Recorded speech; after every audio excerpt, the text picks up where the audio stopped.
Guess what? We're just getting the party started. The scene sets with Sanchez versus Turman kicking off as the court clerk rolls out the red carpet introductions. The judge throws out a warm welcome and the crowd echoes back. The stage is set. Ms. Sanchez steps up, seeking paternity proof to rescue her rocky romance, Mr. Turman. Brace yourselves, because there's a whole lot of drama about to spill. Ms. Sanchez, you say today's DNA results mean everything. You are spiritually married to the defendant, but claim his denial that he fathered your 8-month-old son has stopped him from legally marrying you. You need paternity proof to save this relationship. Hold on to your popcorn, because things are getting juicy. Ms. Sanchez lays out her tale of a spiritual hit with Mr. Turman and her quest to solidify it legally, pending a paternity check. Mr. Turman, on the other hand, isn't convinced he's the dad and points to a big, fat trust issue blocking their path to matrimonial bliss. Stick around. The bombshells are just beginning to drop. Mr. Turman, you doubt you are George's father and say your marriage is not a real legal marriage, and it won't be unless Ms. Sanchez stops lying to you. It's important to me, my marriage, my husband, because this has gone on for 2 years of accusations and lies. The fact that he doesn't trust me, it's very hurtful, and it means a lot to me. Here's a curveball for you. Mr. Turman spills the beans on their Tinder match that quickly escalated from a swipe right to a full-blown romance, starting right from their first meetup. This revelation throws a spanner in the works, painting a vivid picture of their shaky trust foundation. Don't blink, you won't want to miss what's next. We met on Tinder, and I'm swiping,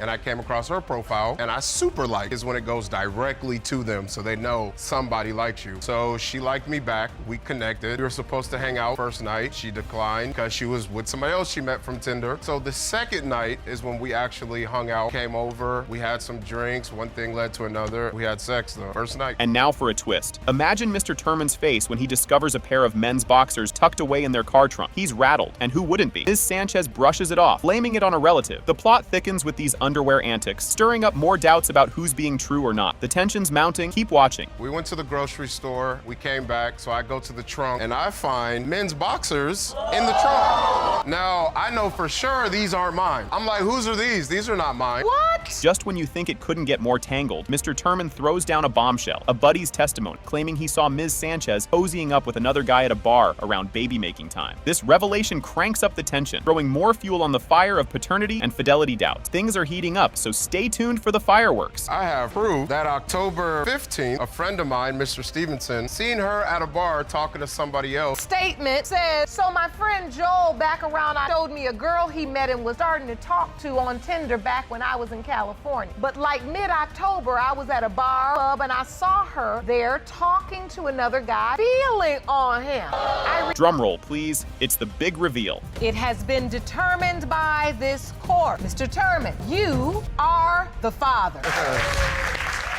Alrighty then, buckle up for this bit. Judge throws a curveball, asking the dad about his knowledge of mom's other Bay situations, and Fisher admits he knew what was up. They finally drop the big news that Fisher is the daddy. Everyone's jaws hit the floor with the reveal, and it's like a telenovela moment right there in the courtroom. You gotta stick around for the reaction. It's priceless. You and your baby, you even check on him! I just want to know, there's multiple people that was having affairs with her. I just want to know. So you feel like he was having sex with other men? Oh yes, he looked like the baby too. He wants to be a father to Jeremiah more than he does, and he's willing to step up and take that responsibility. Biological father is Mr. Fisher. You won't believe this next part. Post-reveal, Fisher cracks a dad joke about needing diapers now, mixing his happy shock with a dash of dad humor. Judge Lake isn't having it though, reminding him that joking around might not be the best move. And oh boy, the drama doesn't stop here. Watch what happens next. All right, do we need diapers right now? You keep this is not a joke. This is my kid. Why can't I joke about it? I'm pretty happy now. After the results, Mr. Fisher had Joe. Tate was disappointed. Are either of them in Jeremiah's life? Atkins sent the court this update. After the verdict drops, Ms. Atkins hops in with an update that's like a feel-good movie scene. Gianni's stepping up as Jeremiah's dad, and Jadrian's in as the godfather. Both dudes are showing up and showing out, which is kind of sweet and totally unexpected. Stick around, the next bit might just tug at those heartstrings even more. Since paternity court, definitely taking the steps he needs to take as far as being in Jeremiah's life. He's been asking to pick him up, see him, so that's one thing that I'm really happy about. Jadrian has offered to be Jeremiah's godfather. Thank you guys so much. That's a great way of turning a negative DNA result into a positive experience. Now, dive into this soap opera. We roll into a new case with Crystal Scott, who's been in a Who's My Daddy limbo for years because of multiple maybe dads and super slow DNA tests. The emotional weight is real as she vents about the mess it's made of her life. What happens next? You won't want to miss the big reveal. Really upset because I don't know who my dad is. So this is a 35-year-old mystery. She's my third child. And you believe she was your daughter. No ifs, no ands about it. Her mother is your wife. Still is. Why not make it right from the beginning instead of having me go through? And I thought about all the things that you're seeing right there. What's going to come after that? You know, him and I are going to get into it. One of us go to graveyard, one of us go to prison. Issues out for the big reveal. The paternity test results for Lewis versus Scott show Mr. Lewis as the bio dad, stirring up all the feels in the courtroom. Ms. Scott's breakdown is a real tearjerker, showing just how much this truth bomb means to her. This new chapter's just beginning, and trust me, it's a doozy. In the case of Lewis versus Scott, the biological father is Mr. Lewis.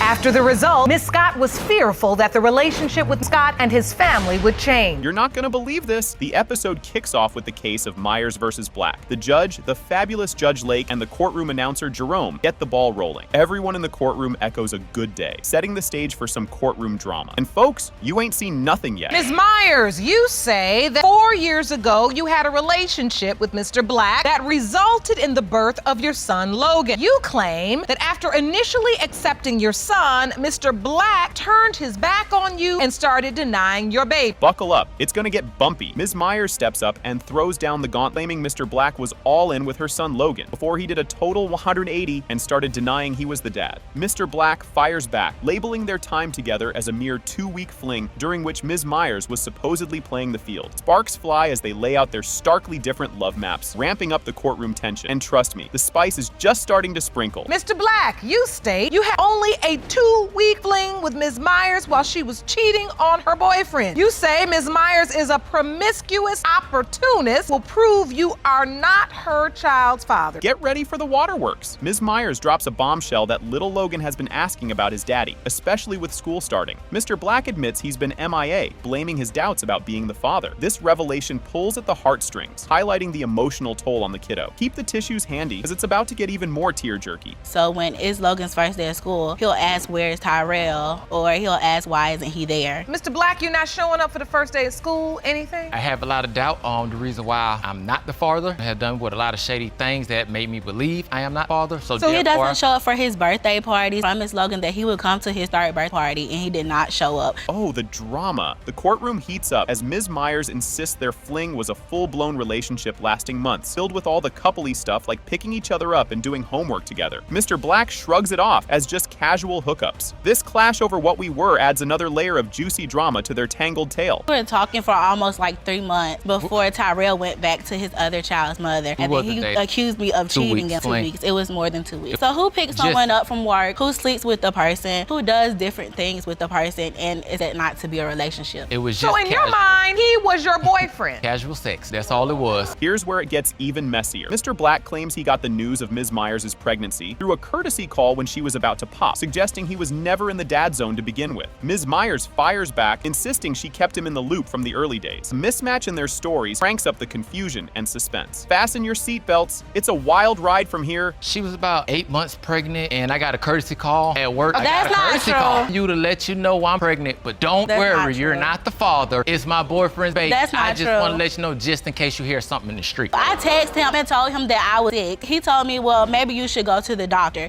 finding out that I was actually pregnant. Talk about a plot twist. As Logan makes his grand entrance into the world, Mr. Black says he got yet another courtesy call, but got the cold shoulder at the hospital because Ms. Myers' then boyfriend playing dad. That dude even signed the birth certificate. Talk about stirring the pot. This chaotic moment lays out some serious legal and emotional conundrums. Same day she had a yarn, I was actually at work on my lunch break, and I got a phone call saying, hey, I'm at the hospital, I'm in labor, I'm about to have him. And why do you think you getting that call if you... I got approval to get off of work, go to the hospital to see him. When When I got there, they told me I was not allowed because she refused to have me That's come in a the room lie. because her boyfriend at the time there with her family, and she didn't want everybody to know. She Grab your hats. We're going into a tornado. Ms. Myers suggests a DNA test to clear the air. But when child support gets mentioned, Mr. Black practically vanishes into thin air. This heated moment reveals deep-rooted issues and the shaky ground they're navigating as potential co-parents. And just when you think it can't get any more heated, oh, it does. And I told him, sure, since you want to act like Logan's not yours, if I have to pay for a DNA test, I'm going to put you on child support. He disappeared again and did not anything else about a DNA test. And how do you know this to be true? Her ex-boyfriend actually called me on, had a conversation with me and said, man, I'm actually happy I just dodged a bullet. He's not mine. That's a lie. I hope it works out for you. You won't want to miss this finale. After all the back and forth, DNA results are in. And guess what? It has been determined by this court. Mr. Black, you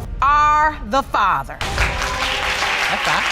Can I see him? Can you handle this drama? Ms. Hummel steps up to bat, swinging with a claim that she's stuck in a love triangle messier, a soap opera with Mr. Pack and his current squeeze, Fuentes. They're all tangled up because Mr. Pack is playing dodgeball with the paternity of Ms. Hummel's 8-month-old cutie pie, Ola. She's thrown down the gauntlet for a DNA test to clear the air. Buckle up, because this roller coaster is just clanking up the first hill. Ms. Hummel, you claim you were caught in a love triangle with the defendant and his current girlfriend, which has left him denying he fathered your 8-month-old daughter, Lola. You have petitioned the court for a DNA test to prove that he is her biological father. Holy plot twist, Batman. Just when you thought it was about to calm down, Ms. Hummel chucks a curveball, suggesting Mr. Pack might need a DNA test for another kiddo too. Enter Ms. Fuentes, popping in to drop the bomb that she also recently had a kid who might be Mr. Pack's. As the judge digs deeper, turns out Ms. Fuentes has more exes than a Taylor Swift album. It just thickens the plot. Strap in, the next part's a doozy. If anyone needs a DNA test, he needs to get one for the other child. My child. She just had a child 2 months ago. You saying if he needs a DNA test, it's for that child? What's going on with that? She has been known to sleep around while in relationships. Well, Ms. Fuentes, we hate to bring up the past, but since it's on record, you've appeared in this court. I have. For?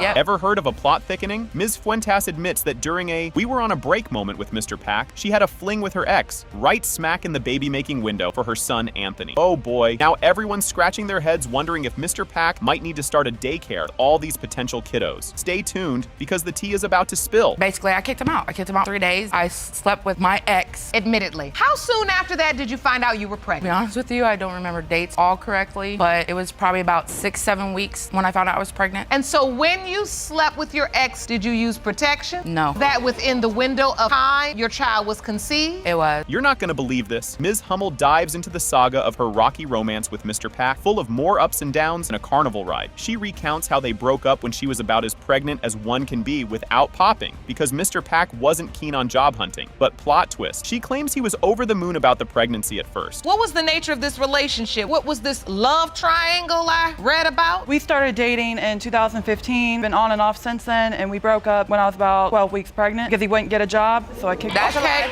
So you told him get out, and you broke up with him, which means he went over to Miss Fuentes. Yes. And the plot thickens. Again, diving deeper into this soap opera, Ms. Fuentes shares her noble attempt to push Mr. Pack back to Ms. Hummel for the baby's sake, despite their own messy relationship status. Obviously, that plan crashed and burned faster than a marshmallow at a bonfire. Next up, grab your popcorn because the drama isn't slowing down. We actually didn't get together. He did come over to my house and we talked about it. I actually tried to convince him to get back with her because I felt like he needed to work something out with her as far as the baby goes, because I know how it feels to not have your kids in your life or whatever it may be, and I've been through this before, you know what I mean? I tried to convince him to get back with her, work everything out. That wasn't going away because she wanted to be too petty. So it is what it is, and he's with me now, so. Grab your snacks. Here comes the big reveal. It has been determined by this court. Mr. Pack, you are the father.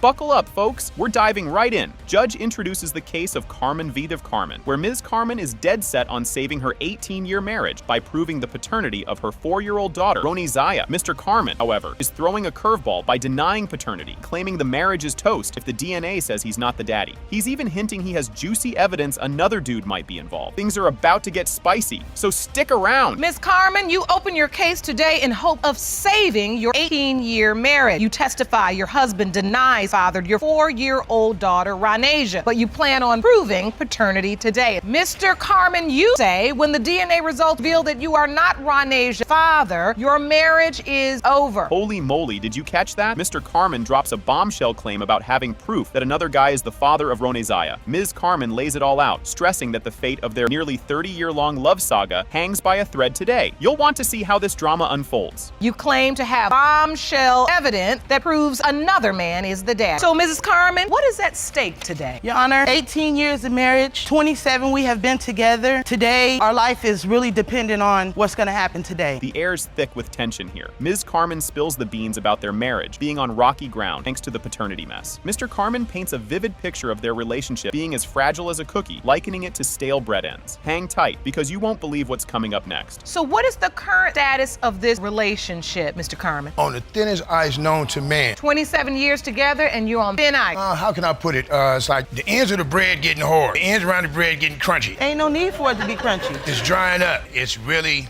that pretty face right there. Talk about an emotional roller coaster. Amidst all the courtroom drama, a teary Mr. Carmen professes his love for all his kiddos and his commitment to Miss Carmen, swearing up and down he doesn't have secret families elsewhere. And I see tears in your eyes when you look at her. I love all 5 of my children by this one woman. I'm right here with this woman. Right here with you, and that's your daughter. I don't have no kids nowhere else. I have nobody nowhere else, and I've been doing my job in my house. And so you are in the home together now. You're married. Yes, we are. You once had, obviously, a wonderful relationship, been together 27 years. Yeah. Who thought things could get this crazy over a rental car? The duo reminisces about how a squabble over not being able to rent a car spiraled into a full-blown separation, setting the stage for the current paternity chaos. You ain't seen nothing yet. The plot thickens after this. Well, Your Honor, we had a separation. I went to rent a car, couldn't get a car, and it was around Easter time. Because I couldn't get the car, I kind of took it out on him. And so we were arguing back and forth. We decided that he was gonna leave. Because of a rent-a-car? Yes. So obviously there were some other things going on because you don't get separated because of a rent-a-car. You think it can't get any wilder. Hold my drink. During their time apart, Mr. Carmen turned his new pad into a boom boom room, which apparently was the hottest ticket in town for parties and other shenanigans with ladies. This bombshell just cranked up the heat in the courtroom. I was just being a father to my kids and, trying to maintain that and trying to work it out. I ended up moving. No, he went and rented an apartment. I went and got my own. Turned it into a boom boom room. I had to pay somebody $100 to go into the home to see what was going on. It was Party Central and everything else. Turnabout is fair play, or so thinks Ms. Carmen. She confesses to retaliating by setting up her very own boom boom room and stepping out with another man, tossing a possible wrench into the paternity question. Grab your popcorn, because this tale is about to twist even more. He showed me a videotape. I gave him the $100 bill with him with all kind of women kissing on him, all on his lap, doing all kinds of. So then I decided I gotta go do me. I'm not supposed to sit around, even though we should have been able to work through this. But I wasn't about that around. I went and did me. I went down somebody and I had to go and do me. So you got yourself your own boom boom room. I got myself my own boom boom room. He found out about it. Just when you think you've got the story figured out,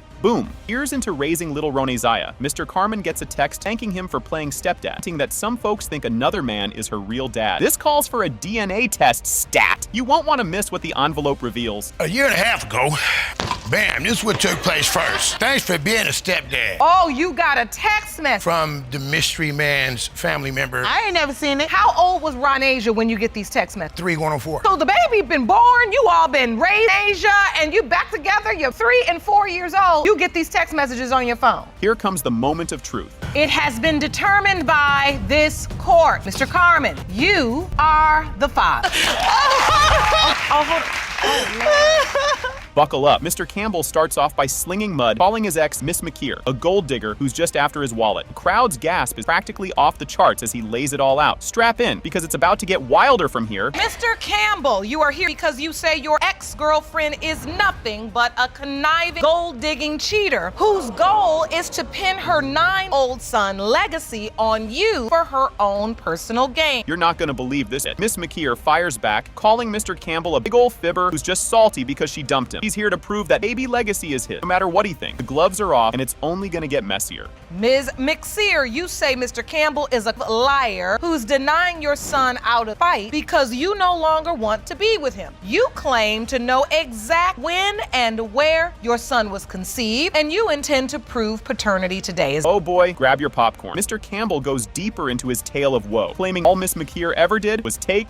Now he's out to prove he's not the daddy and finally kick her to the curb. Next up, things get get even juicier. Your Honor, ever since I met Mariah, all she ever did was take from me. Once I ran out of money, she left me high and dry. I'm just here today to prove that this is not my son's. Get out of my life. And you believe this Miss McSear just feel like she got her one? I think fish on the hook, Your Honor. She's tried. That's what you think you are. That's another lie. This next scene is a doozy. In a fiery clash, Mr. Campbell accuses Miss McKeer of cheating, complete with naughty texts and saucy pics. She denies it all, but the tension's so thick you could cut it with a knife. Hold tight, because there's a bombshell just around the corner. Your Honor, I went through her phone on numerous occasions and I seen her talking to different men inappropriately. Outrageous. How can I trust somebody who talks to different men, who pictures to different men, explicit pictures to different men, and you expect me to think we're in an exclusive relationship? Any proof of this? You know it's the truth. This is part of your... You ain't seen nothing yet. The plot thickens as Mr. Campbell describes barging in on Miss McKeer practically in her birthday suit with another dude. The drama's heating up, and trust me, you'll want to see what's coming next. One day she went out and I saw her in her bra and panties in a room with another man. When I came to the house,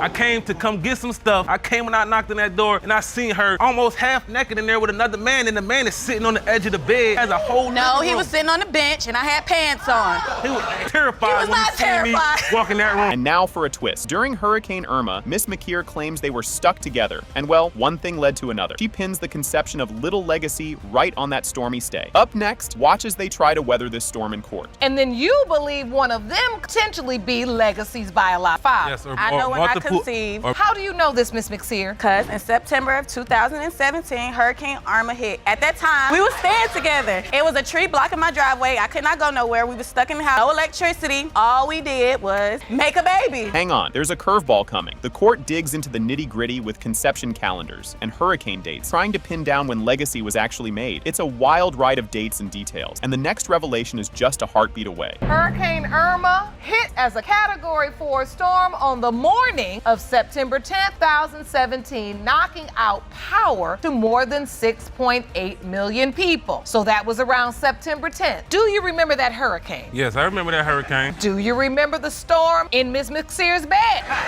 Yes, Your Honor, I do remember that, yes. Things are heating up. Mr. Campbell pulls out photos of different dudes with the baby, claiming he can't be the dad. He's throwing everything but the kitchen sink now. Brace yourself, because what comes next is a total head spinner. Your Honor, I have some photos and some evidence. Please. Poor man. Clearly, I am not the father of this child. Over the course of our relationship, Mariah has sent me multiple pictures, 4 different men holding this child. She cannot deny that. 4 different men holding the baby. Sending the pictures to me, and in those pictures, none of them was me. Are you 100% sure that I am the father of this child? But you're sending me pictures of somebody else holding this child? Just when you thought it couldn't get crazier, Mr. Campbell throws out a whopper, claiming Miss McKeer snuck in a DNA test with another guy. She calls him out as a liar again. Tension's mounting, and you won't believe what's tossed into the mix next. A friend of the family contacted me and they told me that Mariah had got a DNA test done with another man, see if he was the father of her son. I'm confused. If I'm supposed to be the father 100%, why are you getting a DNA test done with another man? See, That's a compulsive liar. No, that's not no compulsive liar. I've never did that. Oh, no, I don't have that no I doubt, haven't so there'd be no reason for me. Cue the dramatic music. The DNA results are in, and guess what? It has been determined by this court. Campbell, you are the father. Can you believe this circus? Miss Craig starts off by dumping a whole lot of feels about her daddy drama, saying that figuring out who her real father is feels like her last shot at peace. This is how we kick off the court drama, folks. Grab your popcorn. Miss Craig, you say that today is your last hope in discovering your true identity. That one question continually haunts you. You've been calling Dad for most of your life really your biological father. Hold up, did she just say that? Miss Janelle Craig, aka Mom, drops the bomb that she might have been juggling a few dudes back when Miss Craig was conceived. Talk about stirring the pot. This little confession just cranked the drama meter up a notch. Miss Janelle Craig, you are Miss Mother. You admit to sleeping with more than one man. Time your daughter was conceived, yet you don't understand why she's still looking for answers. You say you always assumed you were Miss Craig's father. Yes. Talk about a childhood plot twist. Miss Craig shares a sob story from her kiddo days about being told to stop calling her supposed dad daddy. That's a tough break in the game of family musical chairs. When I was about 5, there was a man in my life, said to be my father, calling him daddy, daddy, and my auntie like, don't call him daddy anymore, that's not your dad. And one day your aunt, don't call him daddy because that's not your father. And I couldn't understand why. Yikes, this got awkward real fast. In a bold move, Miss Craig's mom confronts Mr. Thompson right in the middle of a tavern about their kid. Imagine the looks on the barflies' faces. This is reality TV gold, people. When she was 10, I saw him and his wife in a And I walked up to him, say, hey, baby daddy, we have a child together, and they're looking at me like I'm crazy. Him and his wife were just at a tavern? Yes, and I walked, no, I don't have any kids, so I'm like, yeah, we have a 10-year-old child together, yada, yada, yada. I gave him, I told him about her, he came to see her. Guess who's back? After years MIA, Mr. Thompson gets roped back into Miss Craig's life because why not stir the pot some more? Family reunions are never dull in this courtroom. So how did you find out that I Chanel... remember seeing Chanel when Chanel was a baby. She was one, but I came out of prison, and I came by her grandmama's house. Her mother wasn't there. When you looked at her, did you believe this is my child? No, that's what I told her mother. And You're so lying. You never told me that. I don't even believe you went to my mama's house. Where was she living at the time? Liar. This is getting tense. Miss Craig tries to reconnect with Mr. Thompson, but let's just say it's about as smooth as a porcupine in a balloon factory. Not much bonding happening here, folks. How did you get back into her life? Chanel auntie had gave me a call and told me that Chanel needed me. Told me that her mother was gone away and she needed me back and get into her life. And so even though you had doubts when you saw her when you got this call from her aunt that she needed you, you came back again. Correct. So so you came back and so you started a relationship with her? Yes. She wouldn't come with me alone. This plot twist has plot twists. Even though Miss Craig had been under the impression Mr. Thompson was her pops, whispers and side talks fill her ears with doubts. Family gossip, the gift that keeps on giving. You believe Mr. Thompson was your father. But he wasn't around that long. He came back when I was about to turn 72 months before my birthday. Things wasn't going too well with her and the relation they was having because Janelle That's mother and daughter, but how do you, from being gone 7 years, come live in my house? Again, she don't know you. You wasn't around. You weren't either. Around with these I played both parts. Talking about her part over with. This is a whole bucket of yikes. Miss Craig lays it all out about how this daddy debacle has been a roller coaster of emotions, especially now that she's a mom herself. Emotional baggage check-in right this way. When he came back into my life when I was 10. That's hard to do when you only got one person willing to do that. You can't make who was willing to do it. And it was me. I've been that. So, I mean, what do you want me to do? I can't trace you. You wasn't even there. A little promiscuous at 16 years old. But at the same time, I still raised my child, and I did it by myself. Drum roll, please. Miss Craig, Mr. Thompson is not your father. Sorry, Neil. Give me a hug. You won't believe this one. Mr. Robinson drops the bomb that after 12 years, his little guy might not be his. He's heartbroken. The engagement is off, and he might lose his mini-me too. The judge and audience are all like, oh no, just wait, it's about to get juicier. Mr. Robinson, after a 12-year relationship with defendant, she confessed 3-year-old son Brandon Jr. may not be your biological child. Engagement to Miss Fuller is broken off in your heart because of the possibility you may now lose your son too. Guess what happens next? Miss Fuller just spilled the beans big time about snoozing around when Brandon Jr. was conceived. She kept it zipped up about her baby doubts, and now it's all coming out in the open in this courtroom showdown. Miss Fuller, you admit you were indeed sleeping with another man at the time Brandon conceived. Furthermore, you acknowledge you hid your doubts about Mr. Robinson. Hold on to your popcorn, folks. Here's the lowdown. Mr. Robinson figured out the messy affair and the maybe not his kid situation after noticing the kiddo's looks and getting creepy anonymous calls. He confronts Miss Fuller, and all heck breaks loose over who the daddy might be.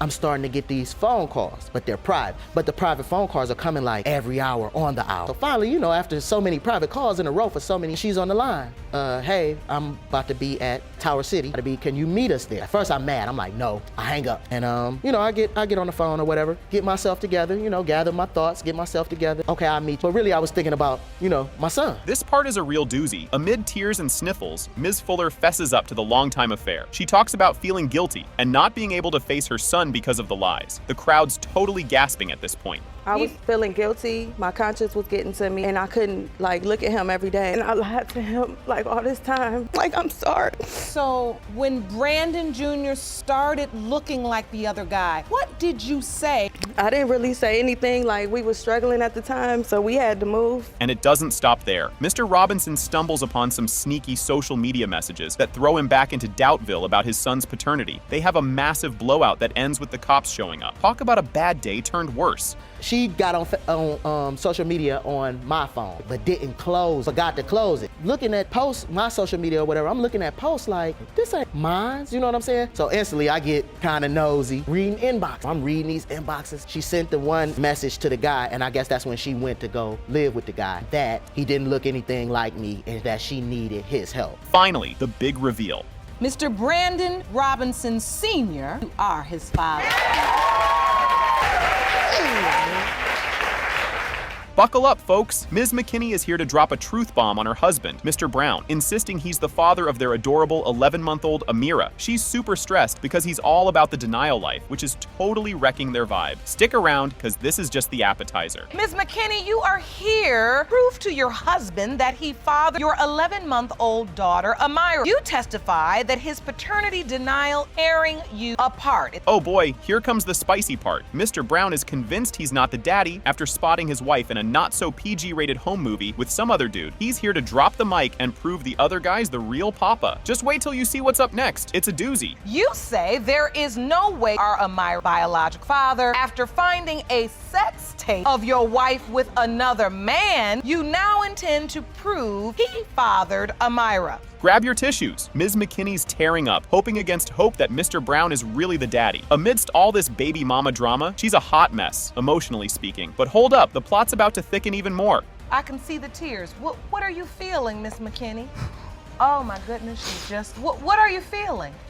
I just hope that he's the father of Amira Brown. Hope that he is? Yes. So are you saying that you really don't, but you truly hope? Yes. Just when you think it can't get more tangled, Mr. Brown is obsessing over little Amira, looking more and more like the man from the infamous intimate violence tape. It's eating him up inside big time. Because when she was born, she did not look like me. And I waited, I gave it time to see how she would look, and more every day that I look and take pictures with Amira, she has his face, and it bothers me a lot. You feel Amira looks like man you saw on the sex tape with your wife? Yes, I do. More and more every day, I see Amira's face and his face, and it bothers me a lot. Twist alert! Enter stage left. Jonathan Fowler, the co-star of the controversial video. He swaggered into the courtroom to possibly claim his daddy title. You'll never guess what he spills next. Mr. Fowler, we are here talking about the paternity of beautiful baby Amira. This court has learned that Mr. Brown found of his wife and you in her phone. Okay. Is that true? Yes. What did she tell you about her relationship status? Well, when I first met Miss McKinley, and the day I met her, Mr. Brown was present, but they wasn't together. But I seen them face to face. Talk about awkward. When Amira was born, Mr. Brown was there, but didn't sign the birth certificate because, hello, doubts. The roller coaster ain't over. Strap in for some major truth bombs ahead. So now take me to the birth. When Amira was born, where were you? Were you there? I was present. And did you sign the birth certificate? No, I did not. I refused to let him sign. I said no because Amira didn't look like me. That's why I said that. Why did you refuse? Because since we're married and I get public assistance. But you all were legally married. So why would he have to be on the hook for child support if you're legally married? I didn't want him to sign a birth certificate. And the envelope says, it has been determined by this court. Mr. Brown, you are not the father. No way, Jose, Mr. Baker exclaims. He's not the dad. Mr. Baker states it is medically impossible for him to have a child, declaring because of a vasectomy done 30 years ago, there's no way the 3-month-old Caleb could be his. This kicks off the whole drama about whether his operation was a superhero or a zero. Brace yourselves. The roller coaster is just starting. You say it's medically impossible for you to have a child, and therefore Caleb cannot be yours. You say if the DNA results prove you are not the father, you will leave your wife and family. Oops, did I do that? Ms. Baker spills the beans on her nights out. Ms. Baker admits to blackouts and not knowing if she might have stepped out during those lost evenings, thanks to her heavy drinking. Her honesty throws a grenade into the mix, shaking up the trust and peace at home. At the time I got pregnant, I was drinking pretty much every day, and I was blacking out at night, and I wouldn't remember periods of time I wouldn't remember. Whether you were intimate with another man or not. Yes, Your Honor. It's not fair to Mr. Baker, and I love him with all my heart. Mr. Baker dives into his vasectomy tale. Mr. Baker gives us the lowdown on his vasectomy, done while his ex was expecting their 4th mini-me. His detailed walkthrough throws a wrench into his current impossible daddy stance, making us all scratch our heads about whether his docs were more like magicians. Next up, the plot thickens like Thanksgiving gravy. You say that it's medically impossible for you to have fathered Yes, Your Honor. Explain. Back in 1991, when my ex was pregnant with our 4th child, while she was pregnant, I had a vasectomy. And so based upon the research I have done regarding vasectomy, once the procedure hits the 20-year mark, they literally put it into the realm of impossibility. They thought she had cancer instead of a baby. When they found out Ms. Baker was pregnant, Mr. Baker turned detective, hunting down reasons for a false positive that led him straight to thinking it was cancer. Talk about a wild goose chase. And so you thought for a minute that this Absolutely. was cancer? Yes, Your Honor. I let her sleep through the night. I didn't sleep. Went to work the next day. She calls me up crying hysterically. And I said, honey, what's wrong? She says, I said, what do you mean you're not pregnant? How do you know? She goes, I'm dying of ovarian cancer. I have every symptom because she went and researched. Looked up the same thing. Yes. Ms. Baker sees her pregnancy as a divine prank, calling the pregnancy a miracle. Ms. Baker figures it's her cue from the big guy upstairs, ditch the drinks and pills. This heart-tugger highlights her life's big turnaround, painted as a cosmic joke that led to something beautiful. Don't wander off. The doc drops some knowledge bombs next. I just took it as that it was a total miracle God because of the baby. I quit drinking. So I just took it from God that He put this baby in my stomach to save me from and also I was taking pills. There's another part to this, Your Honor. One regret was that we never had a child together. Dr. Gator schools everyone on vasectomy oopsies. Dr. Gator lays down the law on what should have happened post-vasectomy, pointing out Mr. Baker missed some critical checkups. This revelation tosses a possible baby daddy title back into the ring, despite the snip-snip. Buckle up, because the DNA reveal party is up next. That's typical. Only 8% of men do their year 5. Really? Yes. Procedure that important? Well, usually the second follow-up procedure, but if you pass the first one, 0 sperm count, then you were good to go. The year follow-up is actually, like we were talking about before, to make sure that the vasectomy doesn't fail. The DNA results are in, and boy, are they a hoot. The envelope, please. It has been determined by this court, Mr. Baker, you are the father.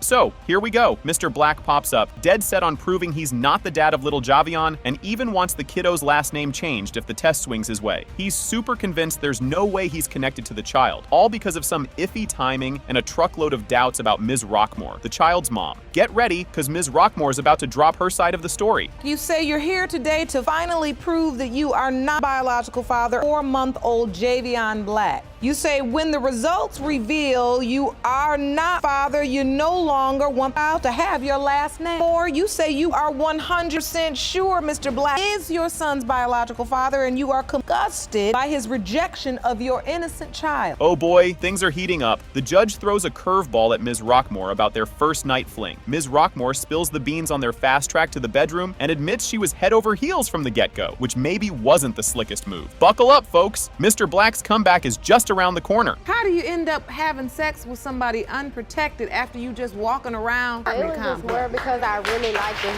Like I was just instantly attracted to him when I first seen him. I shouldn't have had sex with him the first night, but it happened. So bottom line is you did and there was no protection used. Were you having sex with anyone else at the time? No, Your Honor, I wasn't. Were you in a relationship with anybody? No, Your Honor, I wasn't. Plot twist incoming. Mr. Black dives deep into his sea of doubts, all thanks to some sneaky sightings of Ms. Rockmore's ex back in the early days. Could be infidelity, could be they're just unresolved exes, hinting he might not be the dad after all. Hold on to your popcorn, because there's more drama ahead. Her and her ex, I don't know what they had going on, but I didn't think we was in a relationship. Was this during the window of conception? Because you were doing more than since you standing here now. This during the window of conception? Yes, ma'am. I'm trying to understand the doubt, Black, because you say, I'm doubtful that the child with her during the window of conception because I saw her ex come and they went to the store. Just when you think it can't get more soap opera, boom, pregnancy bomb drops. Ms. Rockmore finds out she's expecting, tells her mom first, classic move, and then hits Mr. Black with the news. He's all kinds of skeptical, even whips out a calendar to try and prove his point. Stick around, the plot's about to thicken. Ms. Rockmore, at some point you find out you're pregnant. Yes, Your Honor. And when you find out you're pregnant, the first person that I told was my mom, and that's as soon as I left the doctor, I called Mr. Black to let him know that I was pregnant. And at the time, he didn't believe me until I showed him a sonogram picture. Then that's when he believed. When you heard about the pregnancy, Mr. Black, he says you were doubtful, were you? Yes, ma'am, I was doubtful. Grab your tissues. It's about to get emotional. Enter stage left. Ms. Black, Mr. Black's mom, stepping up to the podium with some big mom energy. She's not happy with her son's shenanigans and is team Ms. Rockmore all the way, believing little Javion is her grandson, no matter what. You're You're Ms. Black. Yes, ma'am. And you are? I'm his mother. You are Mr. Black, plaintiff's mother. Yes, ma'am. I would love to hear what you know about this situation, give side of the aisle. Your Honor, I'm his mom, and I am very disappointed and I'm outraged that he would go this far to bring forth to prove that's his son.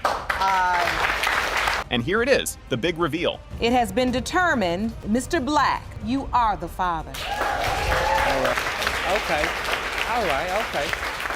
So, here's the scoop. Ms. Thomas claims she was all cozy and committed in a 6-year relationship with Mr. Taylor, who then decided to go on a little adventure, aka cheating. Now he's doubting if their youngest of the brood, 8-month-old Jakai, is actually his. Ms. Thomas is here, all geared up to prove he's the daddy and hoping to rekindle that old flame.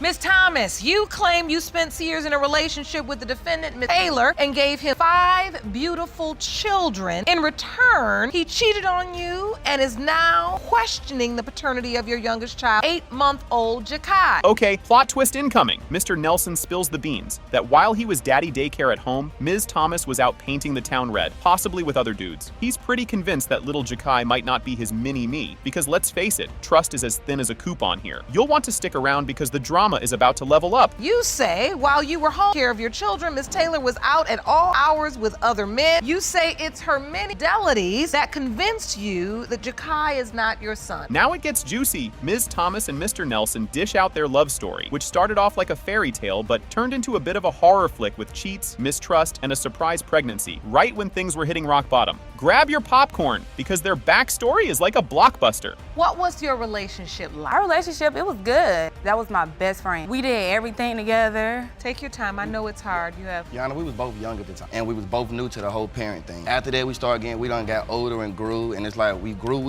I still, even if I ain't married, I still be trying to get a relationship with her to talk and stuff like that. It don't have to be. We just know we can't be together. Oh boy, here it comes. Ms. Thomas throws down the gauntlet and accuses Mr. Nelson of being a serial cheater through and through. She hung in there because of their history and kids, but man, it's messy. Wait till you see what he throws back. It's a doozy. It's because it was his cheating, Your Honor. He cheated on me throughout almost our whole entire relationship. Why put up with that? Hard time. Why wouldn't you want to make something like that work with somebody you had all these years with, all these kids with, and you just want to? That's why I don't even know this chat. Like, he gave up the relationship. I wish it was that easy during them times, throw it away. It was easy. I asked her, Your Honor, I said, are you gonna leave this guy alone? She said no. Hold on to your socks. They're about to get knocked off. Mr. Nelson catches Ms. Thomas red-handed with texts from another man popping up late at night. This major oops moment sends their already shaky trust off a cliff. Oh, wait a minute. You had 4 children together, and then you find out Ms. Thomas is with another guy? Yes. That's How did you find that out? The dude picture was popping up on her phone. It didn't start like that. He decided to leave because at that time we did grow apart. I used to find stuff on her purse and everything. She'd be like, I'm going to work today.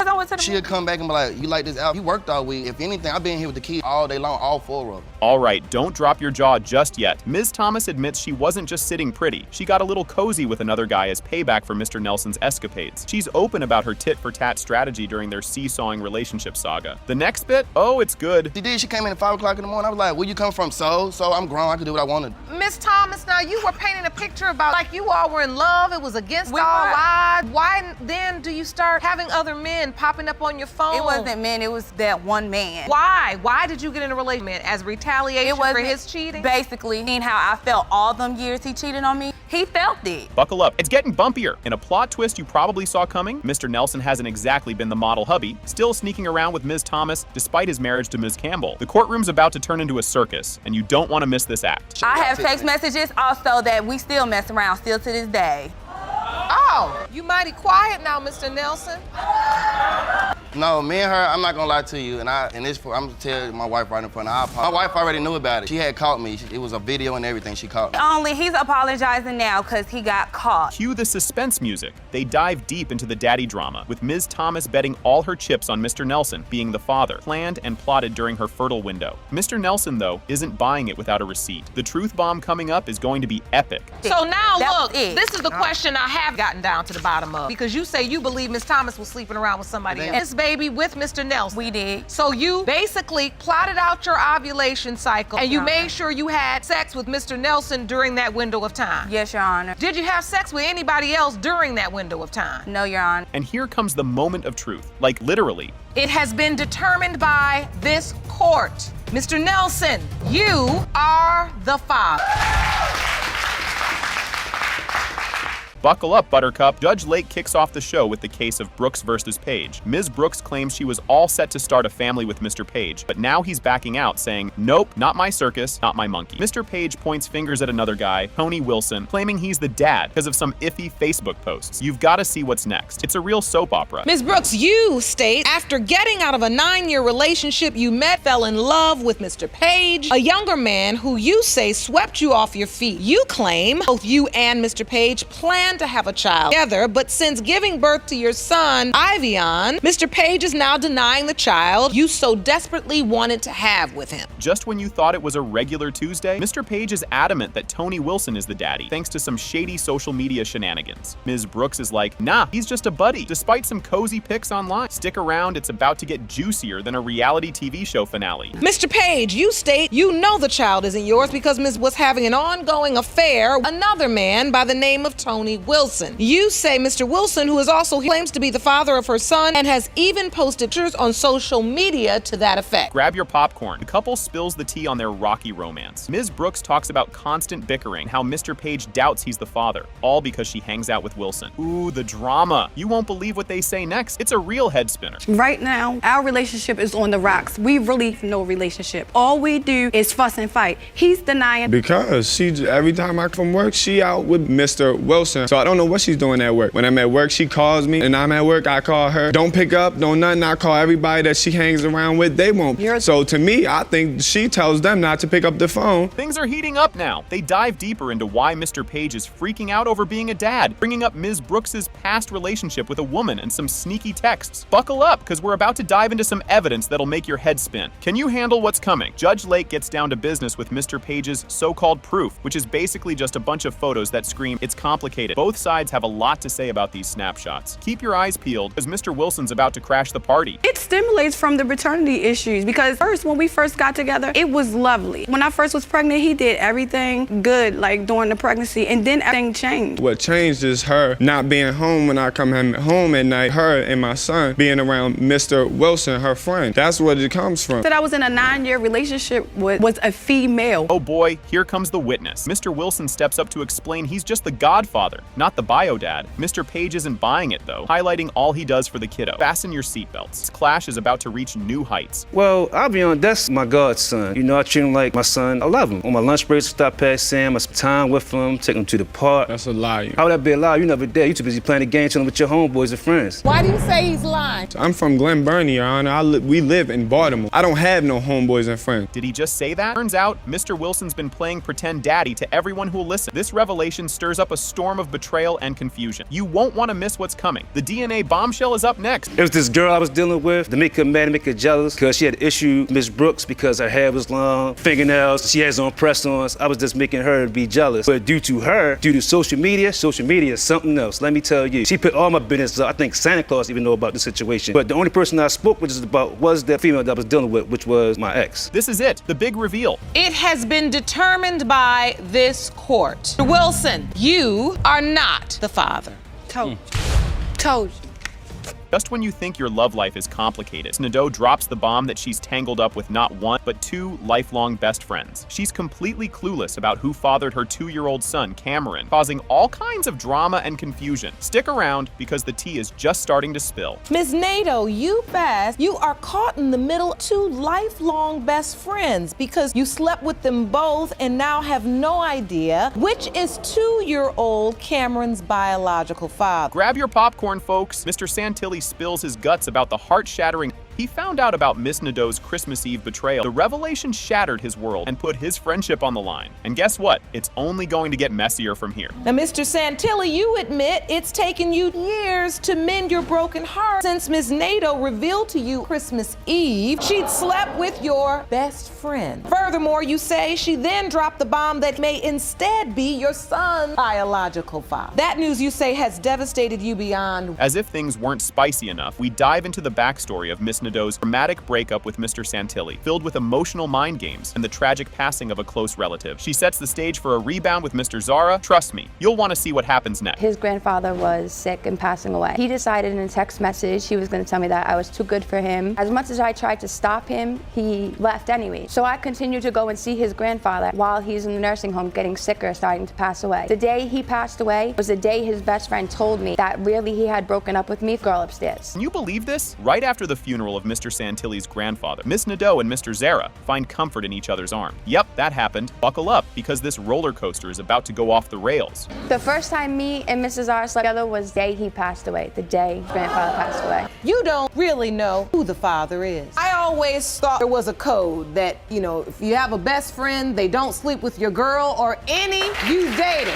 Look, unless it's been years or you get prior approval. Enter Mr. Zara. He comes into the courtroom and throws another curveball by saying Mr. Santilli practically gave him the green light to go after Miss Nadeau. The plot thickens, and oh boy, you're not ready for what's next. At first, I did not believe the child was mine. No, I denied it to the fullest, yes. At his house, he said, yo, bro, Kayla just told me that you had sex with her. And the only reason why I denied it to him was because his grandfather was sick. He sits here and says he had no idea. Why did you say this after my grandfather was sick? You didn't sleep together until my father died. But And just when you thought it was safe to go back in the water, real drama starts. Both men are head over heels, thinking they might be Cameron's dad. They're both hooked, emotionally vested. And boy, the upcoming twist is a doozy. So at what point did you come to believe this is mine? After a few weeks of both of them promising months of them promising that the kid I was about mine. 5 or 6 months pregnant, and he texted me and said that he wanted something to do with the baby, and that he wanted to try to be together for him. During the birth of the child, which one was with you? I was there. Here's a picture of me in the hospital the day he was born. Hold on to your socks, because they're about to get knocked off. After Mr. Santilli lands in jail, the relationship dynamics take a wild turn with Miss Nadeau and Mr. Zara. It's a full-on soap opera, and the next scene is a cliffhanger. So the next morning after you went to jail from this incident, he took up his role as the child's father. This is the first picture of Tom and Cameron together. I came out and said that, you know, the baby's Tom's. That's what I believe now. He showed up. It was the day after Christmas Day, and he said, you know, if he's my son, I want to do what I have to do to take care of him. The moment of truth is here. Drum roll, please. It has been determined by this court that Cameron's biological father is Mr. Santilli. You won't believe this one. Ms. Rose kicks things off by demanding a DNA test for Mr. Jefferson and his buddy Mr. Power, because surprise, both could be daddy to her 3-year-old mini-me. Sire, fasten your seatbelts, because we're just revving up. Ms. Rose, you asking the court for DNA tests on 2 men. Your on-again, off-again boyfriend, Mr. Jefferson, his good friend, Mr. Power, who is waiting inside of the courtroom. Both men, you say, possibly be father of your 3-year-old son, Sire. Just when you think it's all about baby drama, Ms. Rose throws in a zinger. She's accusing Mr. Jefferson of trashing her rep all over town, from church to the supermarket. You've got to stick around because the gossip gets juicier. Now, Ms. Rose, you're also suing Mr. Jefferson $5,000 for defamation of character. You claim he's ruined your reputation at church, your job, and with your entire circle of friends. Now, Mr. Jefferson, you say you not only question the paternity of 3-year-old son, but you are also asking for the results of a DNA test on your 2-year-old son, Zayden, as well. Hold on to your popcorn. Mr. Jefferson isn't just doubting daddy duties for Sire. He's also side-eyeing Zayden's paternity. He's convinced Ms. Rose has been playing musical chairs with their love life. Oh boy, wait till you hear what's next. You claim Ms. Rose is a known cheater who has slept with your good friend and many others. Therefore, you doubt everything she says. He definitely has this issue and constantly telling me that I'm so beautiful and he's not, and he's jealous of me and thinks that he's gonna lose me, and I'm constantly cheating on him, and it's just insanity. And the truth comes out. Ms. Rose spills the beans about her tangled love web, admitting she juggled both Mr. Jefferson and Mr. Power simultaneously for a hot minute before the pregnancy news hit. The plot thickens, so don't go anywhere. I met Michael first, was sleeping with him. We were kind of together, but not very serious. He fell in love with someone, moved on, and then I ended up with Kenneth. There was a point where I was sleeping with both of them at the same time. Then later, that probably went on for a good month. Then I ended up getting more serious with him. Actually, I stopped seeing Michael, committed to Kenneth, and then I ended up pregnant about 2.5 weeks later. Enter Mr. Power. Stage right. He strides into the courtroom to share his 2 cents, confirming his fling with Ms. Rose and fretting over potentially being Sire's dad. The tension's rising, and the next twist is a doozy. You believe that you potentially could be Sire's father. I met Alicia at a bar. Within 2 hours, we were back at her house having unprotected sex. We hooked up multiple times. You don't know, brother. She's just a bad person. I just... That you keep sleeping with? Brace for impact. Judge Lake tackles the defamation claim, schooling everyone on what counts as slander and what's just chit-chat. The gavel comes down, don't wander off. The DNA results are up, and they're mind-blowing. If you have slept around with men and you live a lifestyle where you choose to sleep, can't then claim defamation of character if somebody then talks about you. Say your whole life has been ruined, but I haven't heard anything where you've lost a job or lost something. Here comes the big reveal. Drum roll, please. Mr. Jefferson, you are the father. Buckle up, folks. We kick things off with the juicy court case of Garrett versus Boyer. Ms. Garrett is here, all guns blazing, to prove that Mr. Boyer is indeed biological dad of her adorable 2-year-old Naomi. She's not just here for the drama, she's on a mission. Stick around because this roller coaster is just leaving the station. Ms. Garrett, you are here on a mission today to that the defendant, Mr. Boyer, the biological father of your 2-year-old daughter, Naomi. You say that after a month of non-stop, unprotected sex with the defendant, you are 100% sure they fathered your child. Oh boy, didn't see that coming. Mr. Boyer throws a curveball by totally denying he's Naomi's father, saying he only got wind of her a couple of months ago. His cool denial adds some serious spice to the mix. Just wait till you hear what's up next. Mr. Boyer, you say there's no way you could be the biological father of Ms. Garrett's baby. Her child is 2 years old and you learned of Naomi 2 months ago. Cue the awkwardness. Things get a tad uncomfortable as Garrett and Mr. Boyer hash out their past fling, which was, let's just say, less than fairy tale-like. They admit it was all about the bada bing, bada boom. The plot thickens, and trust me, you'll want to stick around for the sizzle that's coming up. It takes two to tango, both wrong, we both did what we did, and the result to what the fact that we did, we created a beautiful baby girl, and I just need to clarify to him that she is his, because if the fact that when the test results come that she is his, he will take care of my daughter, he will be responsible, because if not, I have no problem with taking him to court at all. Here comes the TMI train. Choo-choo. Ms. Garrett openly admits to their month-long bedroom rodeo, which Mr. Boyer isn't fully buying. This juicy bit lays bare the root of their paternity pickle. Hang tight, because there's more eyebrow-raising stuff on the way. And we had 31 days of sex, unprotected. Straight of unprotected sex? I'm not gonna say that deserves a round of applause, even though you got one. You all were working real hard making a child, because you weren't using protection. No, we was not. Talk about dodging the question. Mr. Boyer sorta admits there was some action, but not the marathon Ms. Garrett is talking about. This half admission throws a little gas on the fire, making the need for a DNA test super obvious. Keep watching. The next bit is a doozy. You admit you were in this sexual relation, or did you believe she was having sex with other people? No, I was never under the impression that it was only me. It was too easy for it to be only me. I never wanted to put her under the wing like fried rice, though. She was just part of the plate, like temporarily, not to take home and put in the microwave. Under the wing like fried rice? I never wanted to put her under the wing like fried rice, no. Man plot twistle. The soap opera spirals as Ms. Garrett reveals she initially thought another dude was the dad due to their timing. This revelation throws another potential daddy into the chaos. The next revelation is just as juicy, so don't go anywhere. After our sexual relationship was over, I wound up dating another guy. Me and him was consistent. Automatically the other gentleman's baby. So you started dating somebody new, thought it was his child. So you told him, I'm pregnant. Yes. Was he happy about it? Yes, he was. So you told him you were pregnant and you never to notify Mr. Boyer? No. And here comes the skepticism train, full steam ahead. Mr. Boyer meets little Naomi and feels zilch, nada, no daddy vibes at all. This crucial moment really cranks up his doubt to level 100. But stick around. The next part is even more jaw-dropping. She asked me to try to be around, try to get to know Naomi a little bit. I went over there to see her. I got zero spiritual energy. I looked at her, don't look like me. She don't look like my sister. I don't know, maybe the eyes, but that's about it. I don't see any resemblance there. You know what I'm saying? Like, I don't know. All children don't have to look like father. They can look like me. They can look like the grandma. You don't know what to look like. It could be a visual of both of us. It's not all. You might want to sit down for this. The judge lays down the law with DNA proof that the other guy is not the father. Now it's really crunch time for Mr. Boyer, and the air is thick with anticipation. The big reveal is up next, and it's a humdinger. And so the DNA test revealed the man that you were sure was Naomi's biological father was 100%. In fact not her biological father. I have it with me, Your Honor. I'd like to see it. So this is a copy of the paternity results, and there's a 0% probability of paternity regarding the other potential. Yes, Your Honor. Here it is, the big kahuna, grand finale. It has been determined by this court. Mr. Boyer, you are not the father.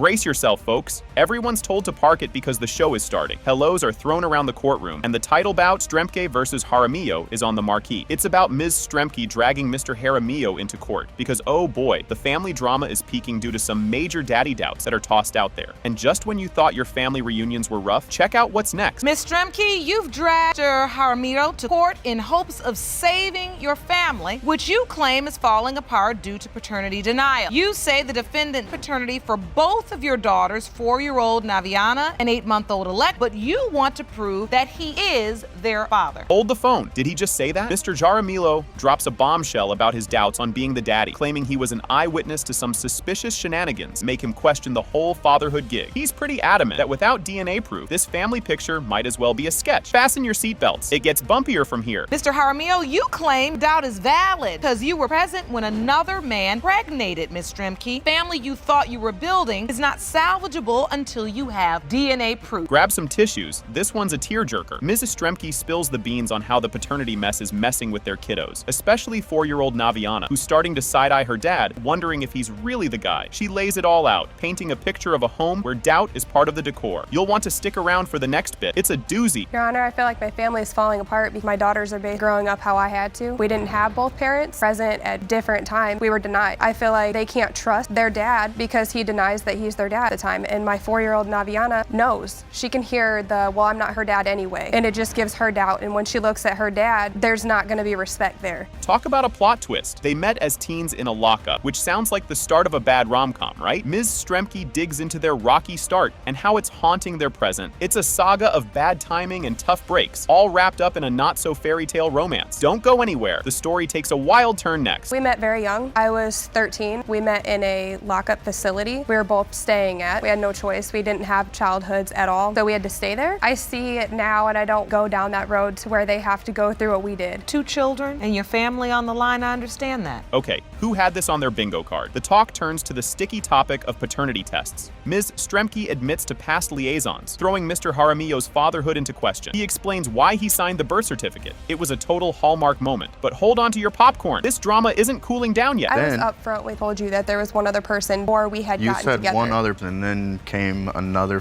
fellow that your best friend told me about. I had never slept with anybody but one person besides you, and that was before we had gotten together. Did you ever attempt to have a paternity test back then? No, Your Honor, because every time I brought it up, it was always, oh, I know she's mine. I know she's mine. I mean, I have right here. Can't make this stuff up. They decided to add some zest to their love life with a threesome, which just complicates things further regarding little Alexis's daddy drama. They unpack this choice and its aftermath, showing just how tangled things can get when you throw extra people into the mix. What happens next? You guessed it, more chaos. It ended up an actual conversation where I was, okay, well, it wouldn't be the worst thing because we're getting along really well. The question of paternity is not being brought up anymore. We ended up deciding to like spice up our sex life and everything, and we ended up having female threesome with him, so he got to pick another woman. It was what it was. We did it. It was maybe a couple weeks later it got brought up. It'd only be if we had a male, and you. So I said, okay. Phew, finally some answers. Judge Lake rolls out the DNA results, and guess what? It has been determined by this court. Mr. Jaramillo, you are the father.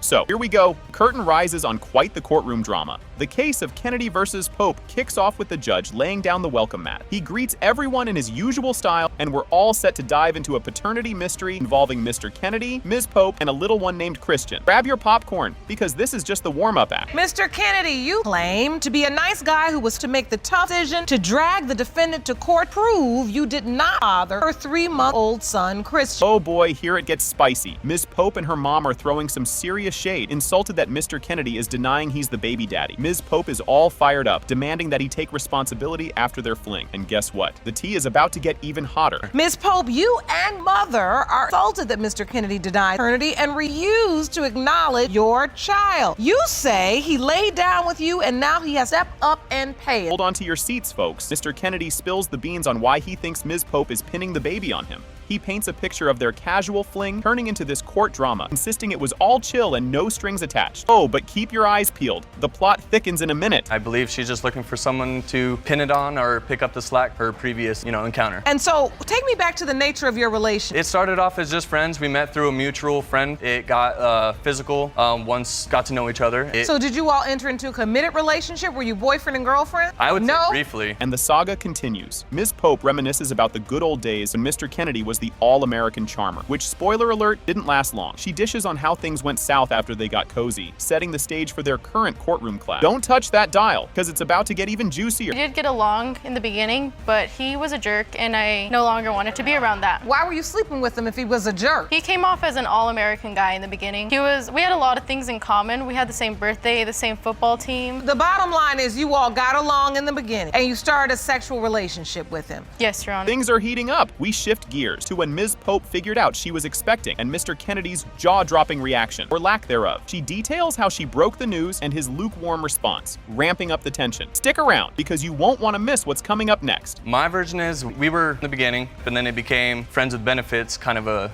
ordeal. Yes, But Your you Honor. were having a sexual relationship, Yes, Your Honor. and you were not using protection? Yes, Your Honor. So, Ms. Pope, at some point you say the tables start to turn. Yes, Your Honor. Because he accuses you of having feelings for your ex? That's not even remotely true. The reason why she didn't have a GED, she didn't have a future plan. Cue the dramatic music. Mr. Kennedy talks about getting the bombshell via Facebook after the baby arrived, which was his first clue he might be a dad. Yep, you heard that right. Facebook. This modern twist to the paternity puzzle adds a whole layer of what the heck. Stay tuned, because the surprises are far from over. Through Facebook, I got messages. She did not tell you she even had the baby until after the baby was born. Yes, I Your had Honor. messaged him the night And you that I get went into some labor. messages. I've been trying to get a hold of you. I wanted to call you and talk. Reply about. She replies, would you like to guess? And then you reply, no. And then Ms. Pope says, okay, well, I'm not sure how to say this, so I'll just show you. And you send a picture of the baby. Yes, it looks just like him. Guess who decided to make a visit? Mr. Kennedy finally goes to see baby Christian for the first time, trying to spot any family resemblances. He's looking for any sign that might link him to the kiddo, all while wrestling with his feelings about the whole mess. And oh boy, get ready for the big reveal soon. I took a, 6-hour trip out of my day to go up and actually see the child with my own eyes, just to make sure I didn't get anything until after the child was born. So when you took the time and went up to see Christian, what happened? Just held him for a while, trying to gather, anything, kids or anything like that, find any similarities between him and I, and that was basically it. And boom goes the dynamite. It has been determined by this court. Mr. Kennedy, you are the father.